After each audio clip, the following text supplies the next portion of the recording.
These guys, come on, they're all doing the same dance. I haven't seen a different dance. No, this is more arm-based. Right. But the girl in green keeps grabbing her throat. Yeah. In fairness, she's an idiot.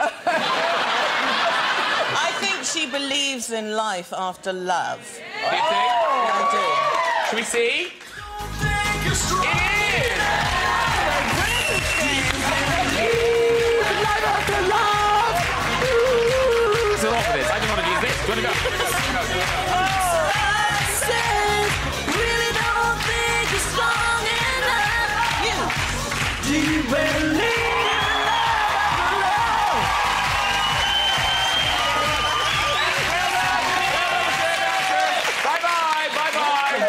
Bye-bye, you useless bunch.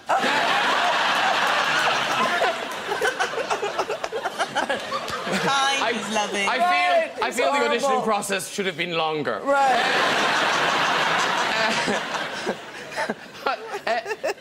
Dawn. Yes. Dawn here, you know her as a comedian, you may have seen her as an actress.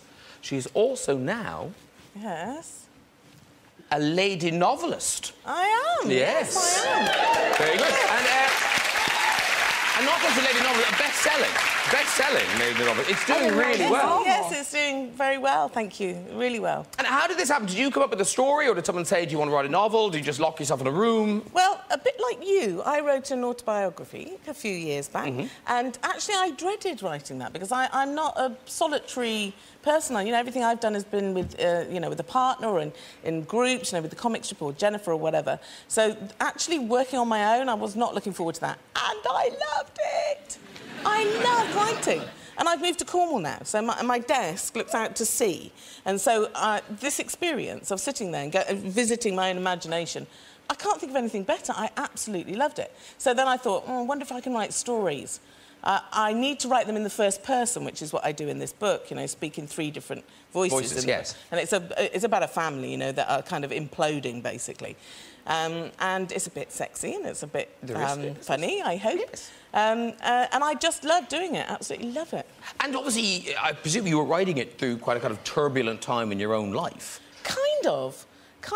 Although there wasn't anything that turbulent going on. I know we haven't really followed the rules, have we, with the divorce? It seems to have been slid quite nicely into just a big friendship. That's what happened. Oh, I'm so glad. Yeah, no, it's absolutely I heard Lenny the other day. Lenny was on, I think, Simon Mayo's show. Yes. And then suddenly you burst into the studio because you heard his voice. Absolutely. Yeah. Absolutely. When we were together yesterday, you know, we're good chums. It really is like that. So it wasn't that turbulent, but we were living in the same house still, although we'd decided that, you know, we were going to split. But we took a long time. We took nearly a year to do that because we're such good friends and we didn't really want to. Eventually had to...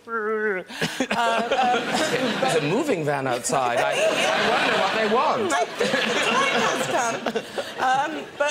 Yeah, he was there at the time, and in fact he helped me a lot. He thought of the title because that's a line from one of the characters, and he would read some of the writing in there for me, so that I needed to hear it aloud to see if it was working. So he helped a lot, actually. And it's interesting because you do the 3 different voices. Yeah. Which came first? What character came first? Well, I set out to write a parallel diary between the mother and the daughter. A mum who's about to turn 50, kind of... I mean, I'm 53, but I know about that turning 50 bit. And a daughter who's about to turn 18. And I mean, I have a daughter. This is not my daughter that's in the book.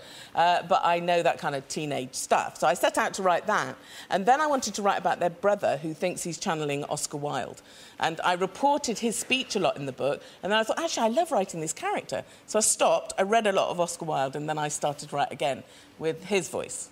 And because I have to say, the girl, you've got just that teenage thing. You've got like the very first line in the book that my mother was like a totally confirmed A-list bloody cocking, minging, arsehole, cretin, cockhead of the highest order. Fact. Because did Billy kind of know you were writing this kind of thing? Oh God, here we go. She must have been nervous. That's mild compared to my own daughter, I have to say. But I have teenagers around my kitchen table a lot. You know, I have them in the back of my car a lot, and you know, I've got nieces, Jennifer's daughters. You know, in fact, I interviewed quite a lot of teenagers about their relationship with their mum. Difficult for my daughter to answer those questions, obviously, just to see what it is. Why is this raging war? You know, why does it happen, and why is it so difficult and painful for everybody? Which it is. They're so rude to you. I was not rude to my mum, but then I would have been pretty much physically hurt, I think. Yeah. But you went to great lengths, though, to make sure she wasn't spoilt, didn't you? Yeah, well, yeah, definitely. Like some of the... I mean, I would have been quite annoyed. Yeah. Some of the Christmas gifts you've given to Billy over the years. Are you referring to the skipping rope? Yes, I am, Dawn! My mother's a millionaire. I got some rope with a bit of wood on it. Yeah.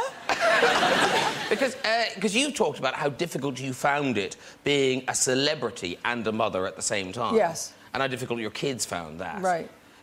But I guess there's nothing you can do about it. You know, it's your job. I think it's like any working mother always feels like they're being pulled, you know, they have to do their job, but they feel like they're not baking enough cookies, you know.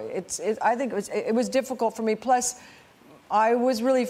You know, there's certain kind of celebrities where the paparazzi are always after you, so my kids got so bored with that, but it was their life, you know? Yeah. But they also got to go to the head of the line at Disneyland, so it just, you know, it kind of all balances out, right? Yeah. And I do think there are advantages in a weird way. My kid is extremely good at sniffing out a sort of disingenuous person.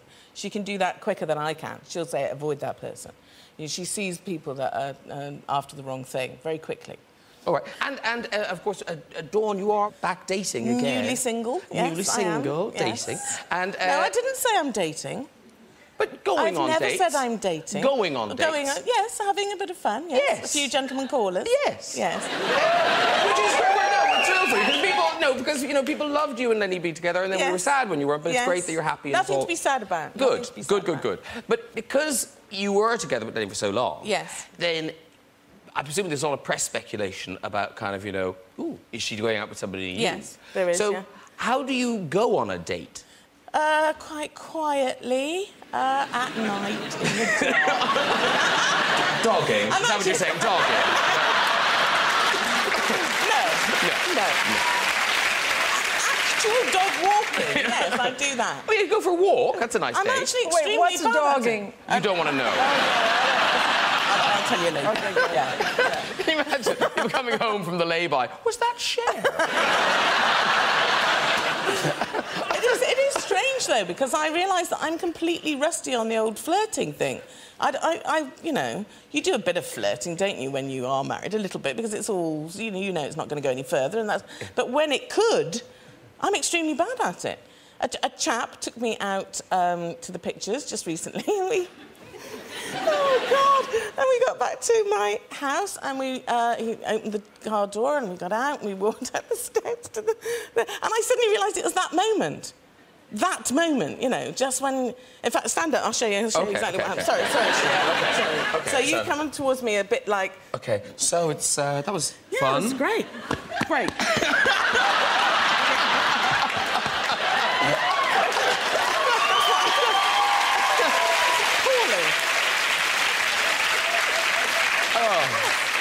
Why did I do that? I just decided to slap him quite hard. And then I put 2 thumbs up like that. 2 between your mouth, my mouth, 2 thumbs. Definitely not kissing. La la la. I'm terrible at it.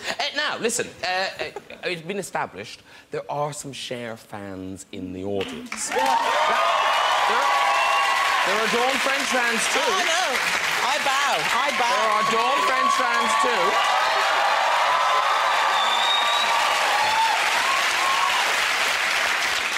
It's not a competition. Very die-hard people, fans. I thought I'd give them the opportunity, if they had a burning question, something they'd always wanted to ask you, or indeed you, Dawn, yes. Then they could. Do you mind? Sure. And you can tell them.